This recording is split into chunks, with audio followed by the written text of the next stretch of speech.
The only request that I have for my Black people is public records are available in the state of Texas. If you live in Texas, do me a favor and put in a petition tonight for the surveillance of that hallway so that they can see what was going on and prove Miss Pigeon Toes wrong and get our evidence that we need. But the more people that are writing the county, putting in petitions for the surveillance inside, the better.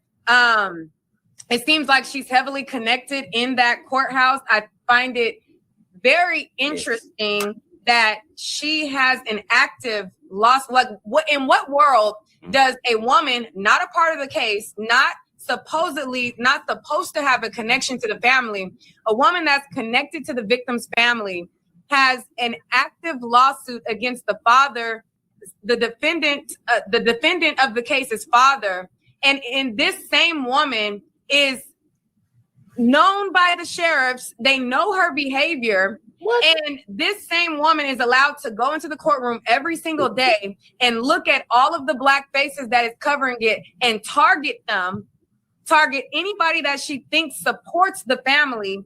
Always in conversation with the Metcalf family. Every single morning, the sheriffs ask us if we want to go to the bathroom. They're always running to the bathroom together. In line, they're always making sure that she's making it in. They're having conversations with her. And even yesterday, there was a woman who was sitting next to the mother's boyfriend that always came in their allocated seats. When it was 2:00 when we were coming in, the woman, she has like, her hair was brown, but she has like some grays coming in. And she had a black sweater on. She was right next to the boyfriend of the mother of the victim. She's like, oh, did Sarah make it in? Like, making sure that she made it in. In what world does a woman get to run clear smear campaigns to put out messaging that she's threatened, cause chaos in the courtroom, have an active lawsuit against the defendant's father, and still be permitted inside the courtroom and not be labeled as a disruptor that is banned? That sends a clear message of what we're dealing with right here. And she put out all of these things that we know that the people are watching social media. So she put out this messaging that her life was in danger, and because she's giving the facts, Karmelo Anthony supporters, it was strategic. There was several posts where she was referring to me in them, and she was labeling everything Karmelo Anthony supporter. She put in there Karmelo Anthony supporter. She's flooding it on Twitter, flooding it on TikTok. All of them are making at the Pigeon Toes. She looked like a child. Anyway, so can I say something real quick, Nique? It sounded like it was a lot of cousins was involved, and she came from that one group. thing that the prosecutor said when he was talking to the jury selection is he said, we are a really tight-knit family. Like, we take care of each other. And I was like worried about how I was gonna approach you guys, because we're so tight-knit. Because this is a tight-knit community, and she's putting out these messages to these people on purpose to make it seem like her life is in danger. They want me dead. She's putting out these things. I feel like that heavily influenced the verdict, because these people are trying to protect the helpless white woman that's actually causing all the chaos, but they got to protect her. In addition to that, they're making it seem as though, like, Karmelo Anthony supporters are out to get her. All of it was strategic. They were dog whistles, Nique. Those were dog whistles. The prosecution put a dog whistle out to the jurors. She was an extension of the family spokespiece. If there was a gag order and he was so closely aligned with the family, the defense team should have requested a gag order on her as well, because it was obvious from what she was saying that she was communicating directly with the family and she had a close tie. So that gag order that family members were supposed to be under, she should have been under that as well. And even in her post, she was like, I seen a community. They were called NOVA, Nova. It was some white guys that was for Austin, she was like, I contacted the Metcalf or Mr. Metcalf or something Metcalf. Like she's saying, like, I'm contacting them and asking them about it. So she has a connection to the family. She violated the court, the judge's order right there.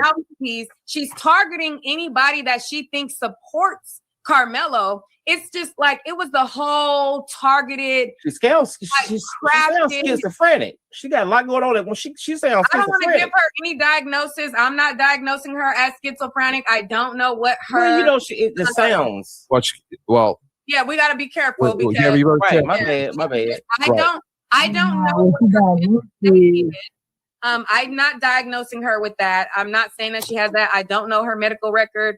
All I know is from observation, she has these, like, she walks weird and she looks like, you know, her hair needs to be washed. Like, you know, she just looks stiff.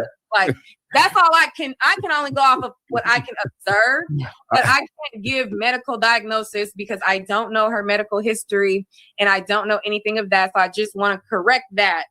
But it was the dog whistles. It was the close alignment with the family. This is going to have to see. The thing is, the defense has to be able to raise these concerns in front of the judge.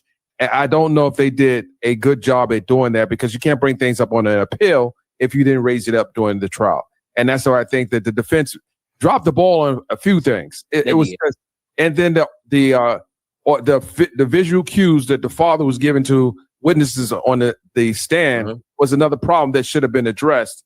If not then in that moment, because maybe the defense was looking at the witness, not looking at what's behind. That should be something that should have been brought up to the judge at some point. And we don't know. I don't know how many sidebars there were, Nique, but we need to also know what those sidebars are moving forward. We as the public, as well as, you know, the defendant. You know, I'm sure he was told by, you know, his counsel, this is what the sidebar is. But I don't think this was the most vigorous defense possible. And I think that, you know, while people say that Mike, the attorney, is a great attorney, I didn't see that type of lawyering in this case. It looked more like colluding to me because I think all of them know the picture that I had seen, I think out earlier that was on X or whatever, the picture that was showing, like, you know, how all of them know each other, they kick it with stuff. And a lot of times while you're mentioning that picture, I do want to correct. We have to be factual here because I'm planning to hold people accountable. Right. So I have to be accountable and make sure that anything is factual. The picture that was posted was not the judge. That's not the judge in the case, and that's not either of the prosecutors of the case. Clear that up. So I just wanted to clarify that because we want to stick to the facts, you know, as much as we can. But go ahead. But this is also you got to realize something too about, I'm not sure how far this is outside of Houston or what side it's on. But, you know, Texas is very red. And then on top of it too, they have very small counties a lot of times. And a lot of times when those counties are small, I came from a very small county. Everybody know everybody. Everybody's waist break. Everybody, all of them are family. All of them are kind of like tied up into each other. So when it happened, you know, I think that the defense was able to work from within to me. Because it seems because I think you would have had more of a fight than what it was. I won't trust. Yeah.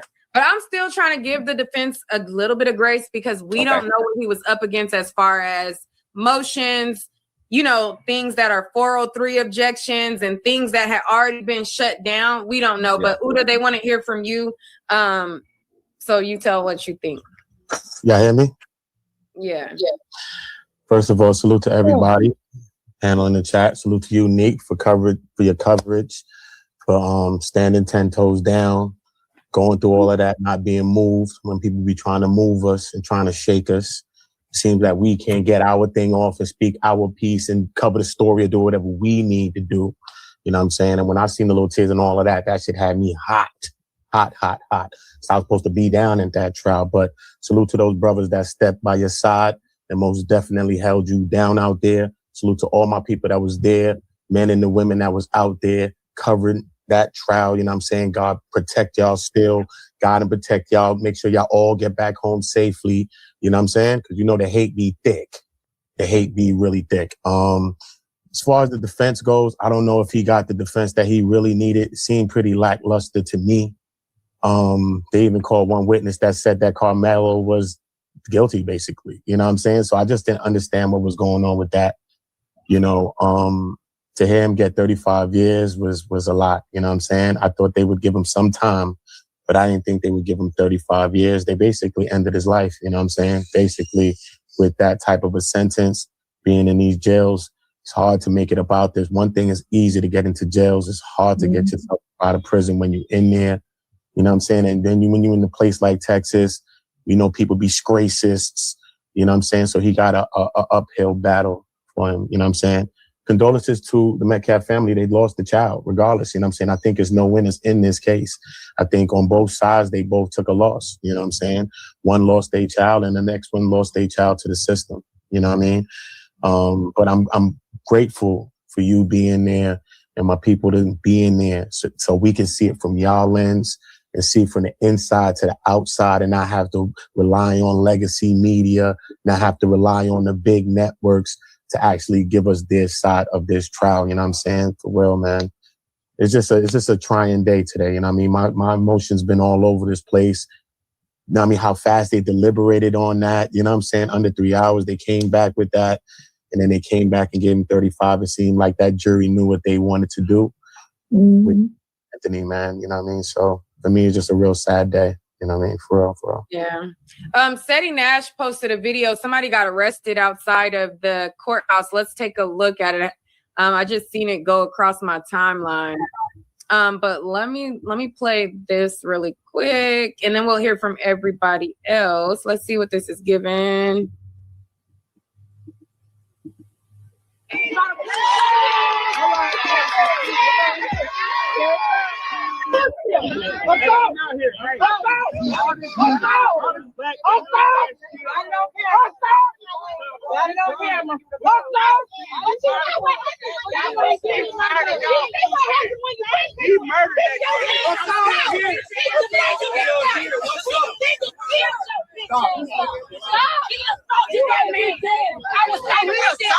assaulted that fucking man. He came out here raised banging and he pushed him.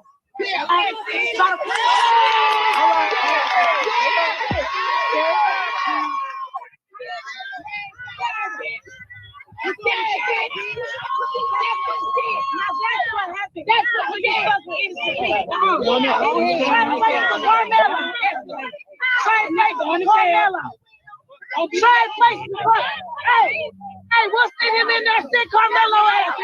Wait. Hey, tell my supporters to bail you out. Tell them to bail you out.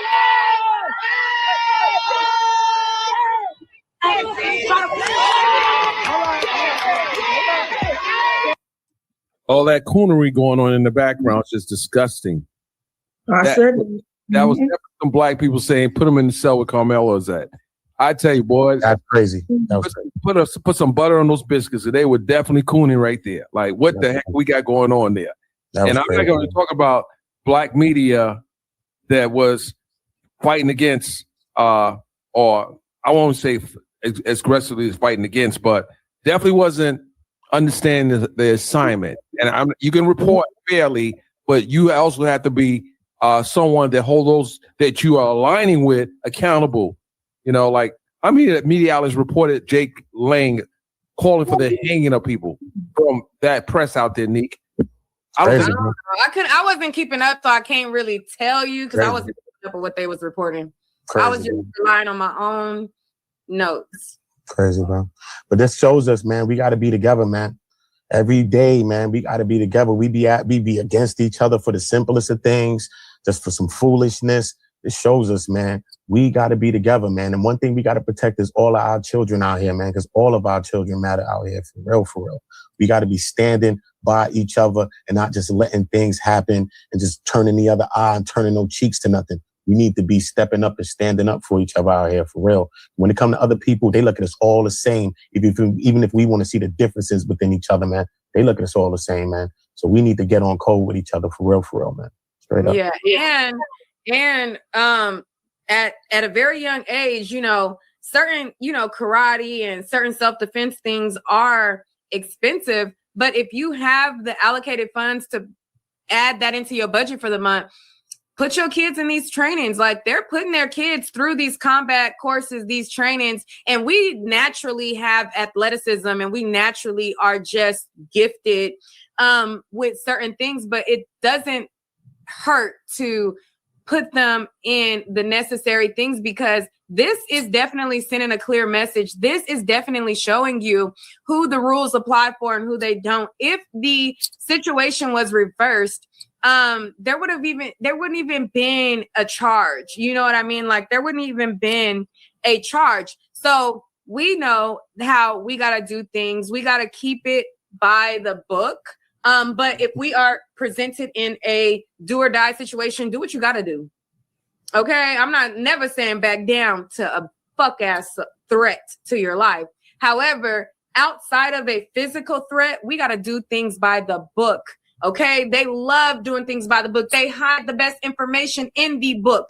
We got to hold these people accountable for what they're doing, what they're putting us through. This is, a situation that there was injustice before it even started, even for the fact of how they vetted the media. I don't give a fuck if legacy media has been around. There's new media out there and there's independent journalists. The fact that there wasn't an independent source that can be a position, because independent media, the 9 credential media, they didn't have to do that rat race of fighting for a spot, going through sleep deprivation, making sure that they got up at the crack of dawn to be at the courthouse because nobody's honoring the 6 a.m. curfew. I honored it up until it didn't apply to anybody else. Like, I'm following the rules, but if the rules don't apply to nobody else and they only apply to me, then we getting in line to make sure that we have a seat in there. But even down to how everything was done, one independent voice should have been able to have a secured spot. We were running off of no sleep, like no sleep. And it was like a real grind to make sure, like, me getting into that court every single day was nothing but God. On Friday, when there was a wreck that allowed me to put in reverse, because if there was no wreck, I was fucked to get in on Friday. But because, like, and it's fucked up because those people came before me, but they got caught up by the wreck.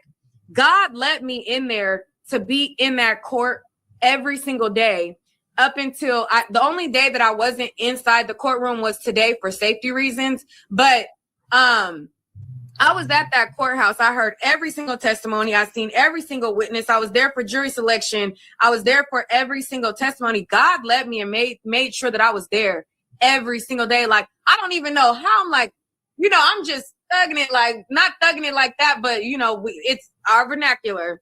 But thugging your way through, you know what we mean?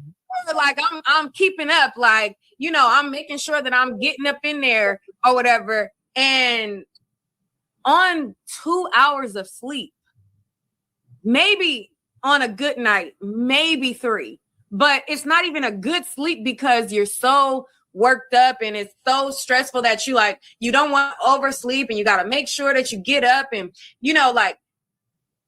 and able to be in there. And then once you get in there, like, you realize, like, it's us versus everybody.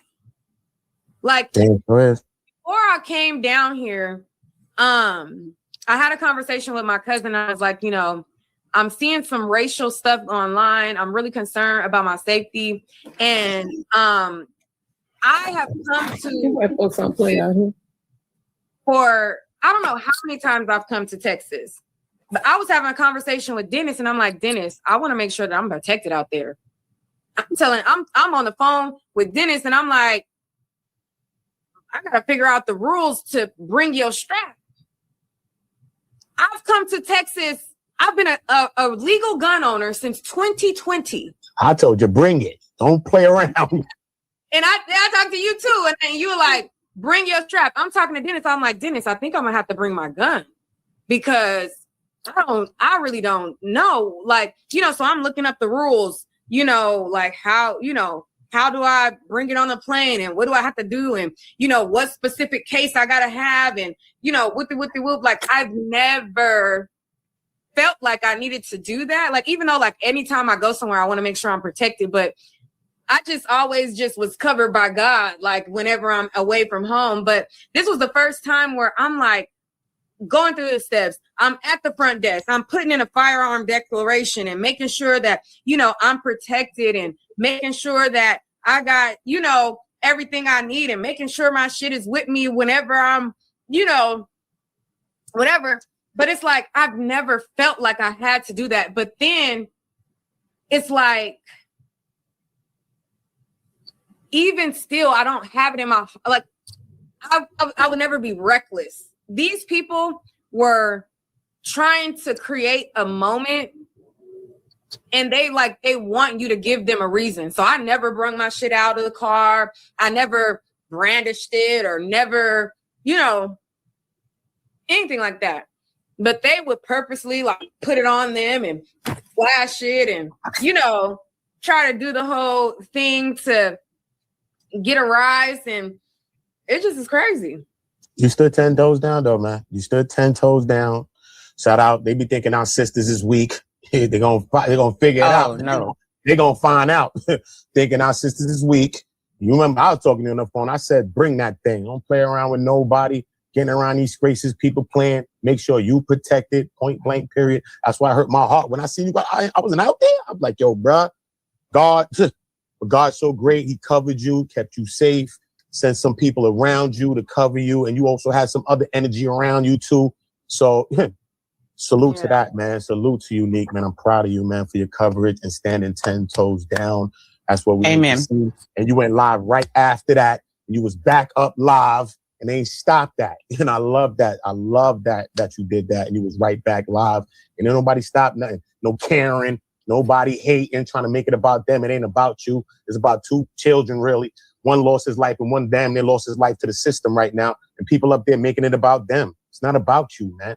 It's not about you. Stop clout chasing and trying to be a damn victim all the time, man. It's just crazy, man. Yeah, but I mean, it's deeper than her being a victim. It's coordinated smear campaigns on purpose. Like, try to put like, no matter how much a judge says, don't read social media, don't read the facts about the case, they're listening to facts like, you know, their husbands or family are saying like, oh, I read this. Like, that's not them looking it up.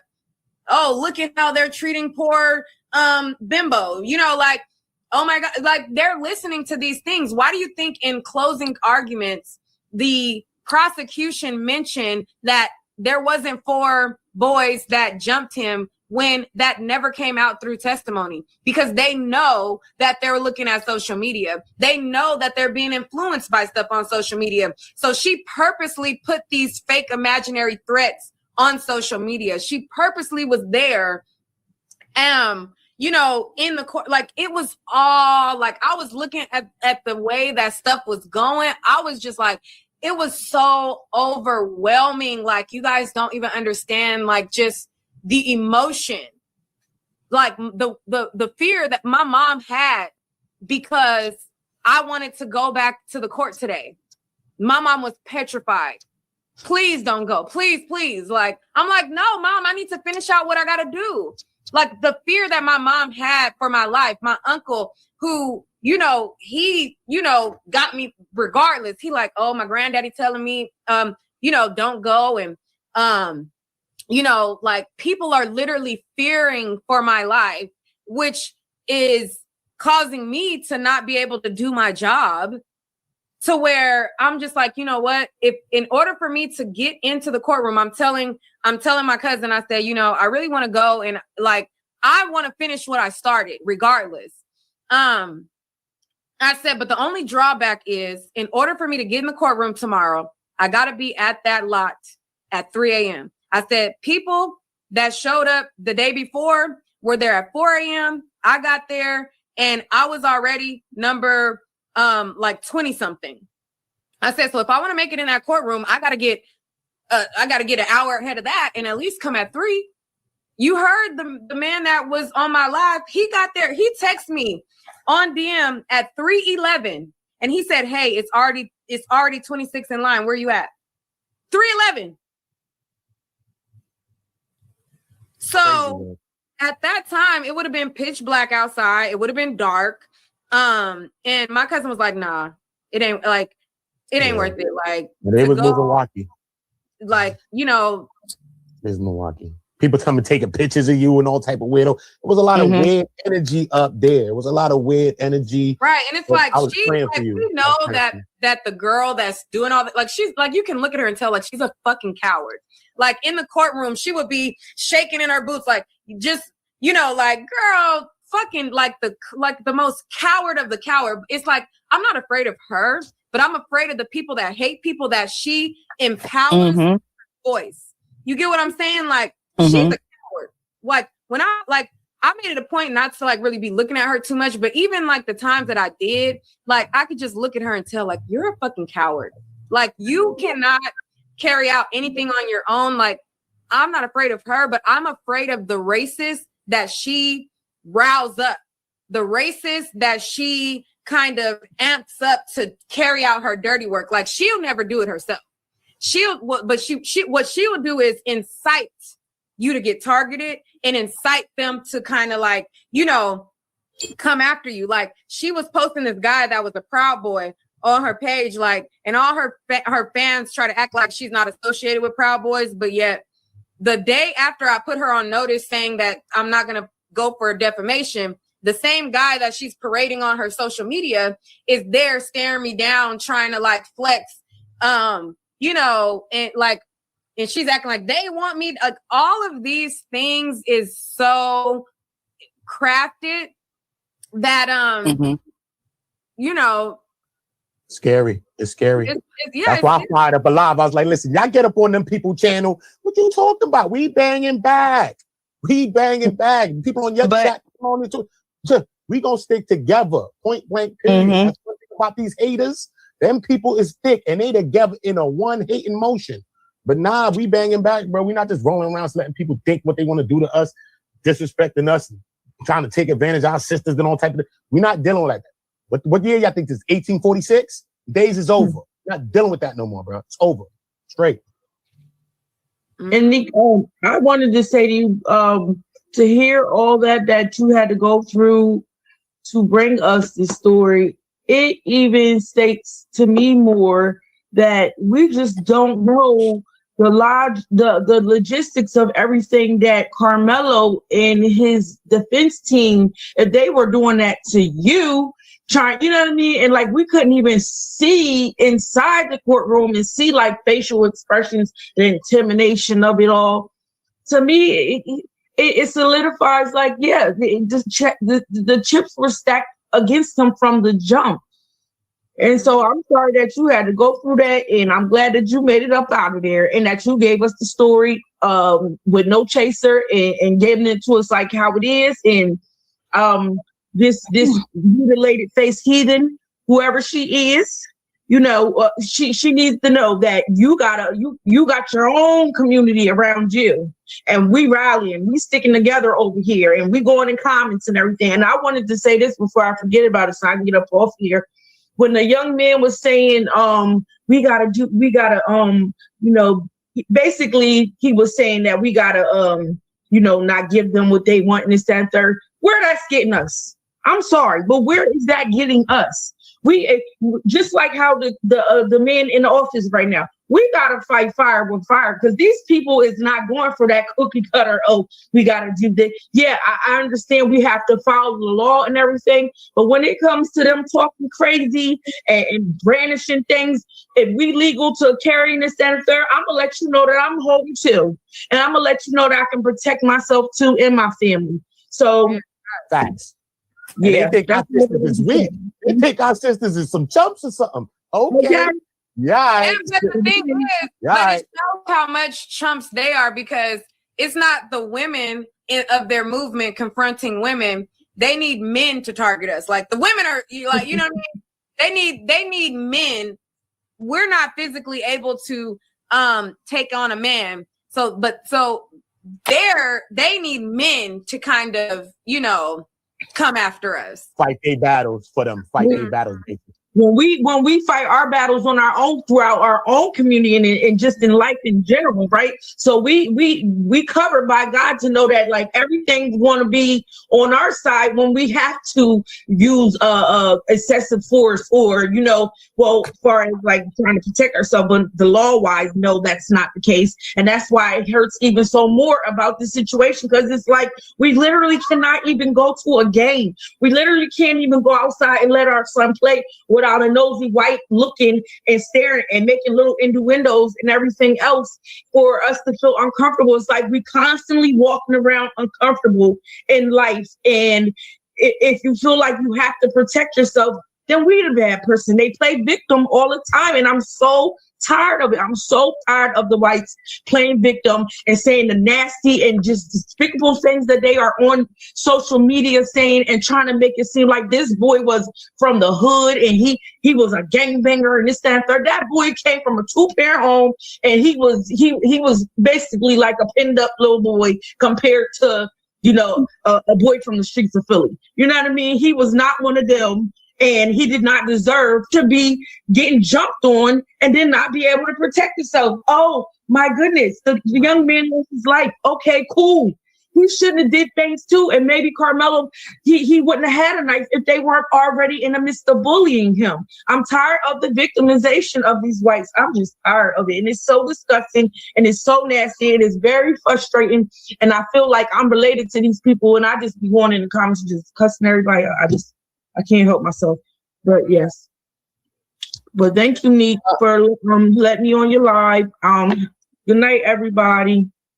Good night. Thank you for coming up. Is there anybody else who wanted to say anything? Jackie T, Miss J, Miss J on here. Go ahead. Is there anybody else? Okay, thanks. Thank you for giving us the play-by-play and the transcripts every day. It means a lot to us. This is Jackie. I wanted to say that we needed a black on the jury, or some blacks on the jury and some on the defensive team. Now, did you see any on the defensive team? What do you mean? Any like assistant attorneys for the defense that were black? Everybody was white. Okay, the reason why I asked is because our culture is different. Oh, okay. Sorry, Ms. Day. That's okay. Because our culture is different. Like, let's see, white folks would say, don't touch me. Please don't touch me. Don't push me. You don't have to do that. And we're different. We say, I wish you would. They had a little thing on social media going around about how we say the same thing, but it just sounds different. Right. And they used our jargon and our speech against us. So they said he was provoking Austin, but he wasn't provoking Austin. That's just how we talk. I wish you would hit me. I wish you really don't want him to hit you. The boy nervous. He got all these people surrounded around him, but that's how we talk.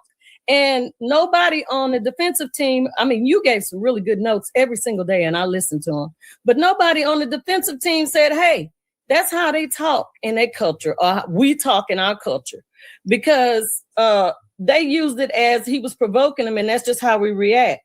And I also saw that where you mentioned that a witness said that everything was fine under the tent until, I don't know if the twin said it or Austin, but somebody asked another question about him and he didn't want to answer the question. So when he decided he didn't want to answer the question, that's when they told him to leave the tent. They didn't tell him to leave the tent just walking up on him. They said when he first got there, everything was cool. So the only problem that they had with him being there was Hunter and Austin speaking on him. Other than that, none of the other kids had an issue with it. But I'm talking about when he first said something to him. One of the witnesses said that Austin or the twin said something to him and he responded. And then he asked him a question and Karmelo didn't feel like answering that question. He didn't answer it. He said something like none of your business or something. Do you remember that? Like it was like, I'm a nobody. I'm a nobody. Yeah, that's what it was. So he offended one of the twins. So they felt like, okay, now you got to go. But before they didn't say go that I know of with your notes that you gave us. So my thing is, why didn't the defense hammer that home? That it was only because he didn't answer his question. Let me tell you something. When we move in a new neighborhood, we don't go to nobody's house knocking on the door, giving apple pies and all this stuff. We don't play that stuff. But They don't understand our culture. Our culture, we don't stick our neck out. You got to come to us, and we got to really want to invite you in, because we don't invite everybody in. And I don't think he was being rude. It's just how our culture is. And another thing, I felt like his back was against the wall because he had all those people all around him. And I know they all said this, but I think the defense should have hammered home that he knew his 130-pound fist wasn't going to help him with no 200-pound boys and his friends with him. Right. So that's why he pulled out the knife. And I really do believe that he had a knife with him just in case something happened. You know how like nowadays at school, you don't know if somebody going to come in there and shoot. You don't know if somebody going to do something at the track meet, but he might not have came in that entrance. I was in track. My daughter was in track. My granddaughter was in track. And they come in a completely different entrance than the public. So that weapons thing is for the public because the kids, you know, they don't have to worry about that. So I bet you they don't even have a sign over there by the entrance where the athletes come in. And if they don't have a sign by the entrance where the athletes come in, guess what? The defensive attorney should have brought that up. He should have brought that up that maybe the sign wasn't over there on his side where his team came in. Also about the knife, they said it was a big knife, but then later on they said it was a 3-something inch blade. And boys, just like, bless his heart, Cyrus, they have something sometime and they don't want people to know they have it. And then by the time that people find out they have it, they like, oh my God. Right before they find out they have it, they try to either run or flee. And that boy was at a fight or flight type thing right there when it happened, when they all ganged up on him. So the only thing he had outside of his fist was a knife. Now, no, he wasn't supposed to kill him, but guess what? He didn't want to kill him because when the cop mentioned it to him that when he said, "What is he okay?" or something like that, and the cop said something like he might have died or he could, you know, you could have killed him. I know what it was. It was the coach. The coach told him, say, man, you know, you could have killed him. And he said, no, he not dead because he never tried to kill the boy, but he was going to get him off of him. He done pushed him. And that's all he wanted to do. He did not want to kill him. And for some reason, I don't see anything where defense really brought that home. They might have mentioned it, but they supposed to land on it because those dudes kept landing on provoking language. And nobody said, hey, that's just how we talk. That's just this thing. When you say do, we say don't, and they mean the same thing, believe it or not. So that's all I wanted to bring up. And thank you so much for the transcripts, because I kept going to you and a couple of other people trying to get the transcript because everybody else was giving a summary. And you were actually giving us word by word. And that judge knew what he was doing. He knew not to put that, make it public. But I wonder if they're ever going to make that transcript available. Do you know?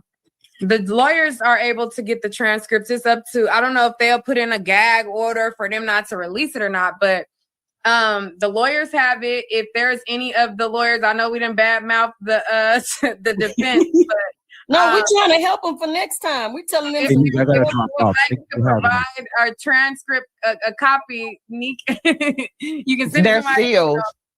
People are saying that they're sealed. That all of the information, including the transcripts, are sealed, which is weird. Yeah, but that's what I'm saying. But the lawyers do have the transcript. The lawyers do. But you can best believe they're going to go under your transcript. All my niggas turn shooters. All my ops turn rats. All my niggas turn shooters. On the internet, you ain't been a threat. You been stuck in a computer. All my niggas turn shooters. All my ops turn rats. All my niggas from the OOTAONGO. All my niggas turn shooters. All my